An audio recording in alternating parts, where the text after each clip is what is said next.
Well, thanks for the interview. You were mentioning a memoir that you're writing. Can you maybe go into some details on that? Well, yeah, I'm writing my life story of what has happened during my lifetime, like the hitchhiking from Terrell, Texas to Eric, Oklahoma, when my dad got a new job. Well, we walked almost all the way. We got one short little ride in the back of a trailer that a man was pulling behind an old car, and that's the only ride we got the whole distance. We slept one night on the lawn at a motel. They allowed us to sleep on the lawn. They brought us out some pillows and blankets, and we slept on the lawn because we had no money to rent a motel.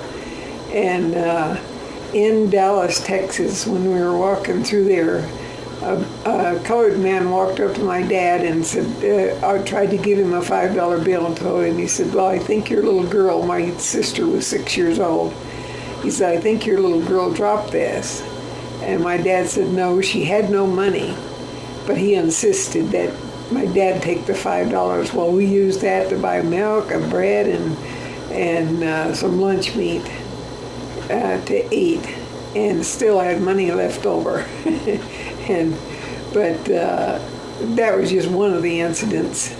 And then a car did stop to offer us a ride, but he only offered to take us 3 girls to the next town. And of course my dad refused because my parents would probably never have seen us again. Because that sounds a little suspicious, even in those days. My sister was 10 and I was 8, and my other sister was 6. My dad did the smart thing by refusing the ride. And then one other thing that has always impressed me, Red River separates Oklahoma and Texas. And when we crossed the Red River Bridge going into Oklahoma, there was a gas station on the edge of the river, and my dad asked him if we could get a drink of water. And here we are, hot and tired and all that. The man went in, and his wife came out, and she says, I think I can do a lot better than that. And she brought out a big chocolate cake and a gallon of milk. That was the one thing I remembered. That tasted so good. I can remember that. It was a very much of a luxury item in those days. And we had no money to buy stuff like that. And so, having this lady give us the milk and cake was really, I've always wished that I know the little town on the edge of the river there, but it's called Wewoka. Now, you wanted to know about Ferry Morse, a part of that. I bet you don't know how I got my job there. Okay, yeah. How'd you get your job? That was one of the most interesting parts of it. My husband and I had just separated, and I was very upset. I went up to Stevens Creek, which was a big dam up in the mountains from Sunnyvale, California, and I was going to commit suicide. I had backed my car up as far as it would go, and stepped on the gas and headed for the dam. I was going to go over the dam, but something stopped me, dead stop. And to this day, I don't know if I unconsciously hit the brake or what happened, but I got out, I sat there crying for a little bit, and I got out and looked to see what I had hit.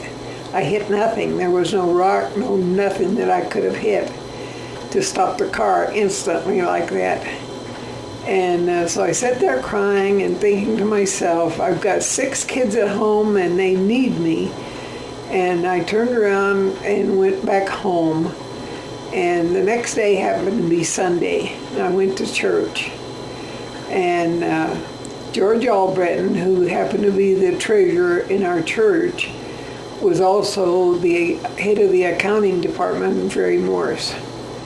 And I just mentioned to him George, I need another job. The one I've got don't pay enough money, and I will not go on welfare if I can help it. And he said, you don't need another job, you need a better job. And 3 days later, I was working for Ferry Morse. And I worked there for 16 years. And this was 1970. 1970. And, well, actually, the last part of, about the end of 1969, but I went to work there in 1970, about 3 days into, about the January 3rd that I went to work there.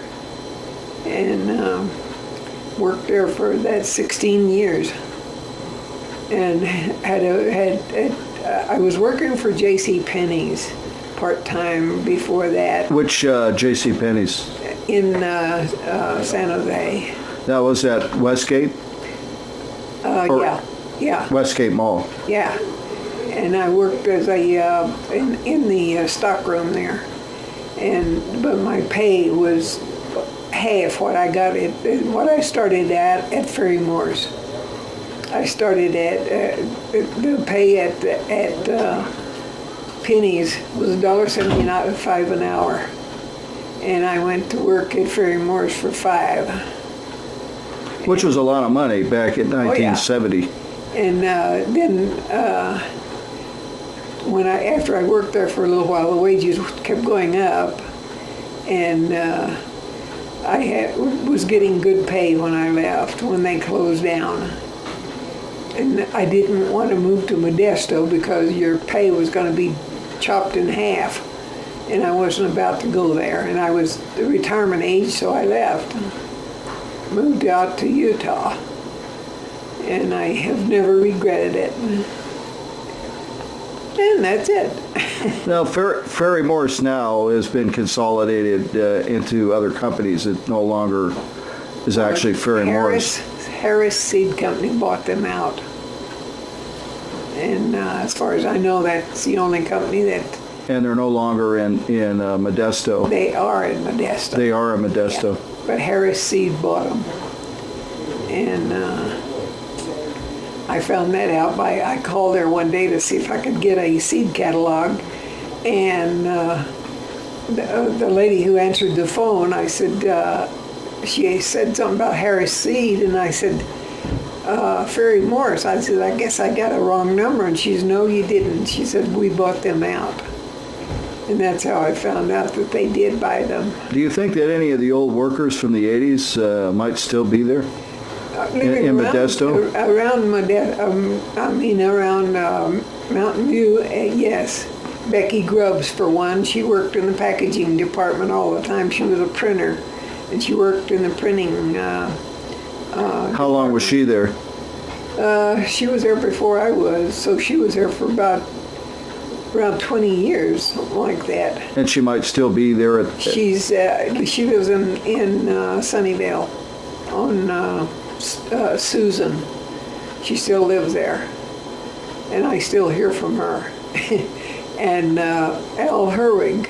His grandparents owned the land that Ferry Morse was built on. And he still lives there, I didn't hear from him last Christmas, which every Christmas I've always gotten a Christmas card. And I didn't last Christmas, so I wonder if he's passed away or something. And then there's Harlan Lewis, who still lives there. He lives in San Jose.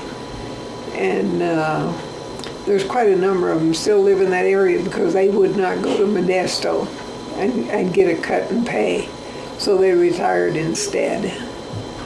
And there are a few of them that have passed away. If you have an interesting story about the Santa Clara Valley past, please feel free to contact me.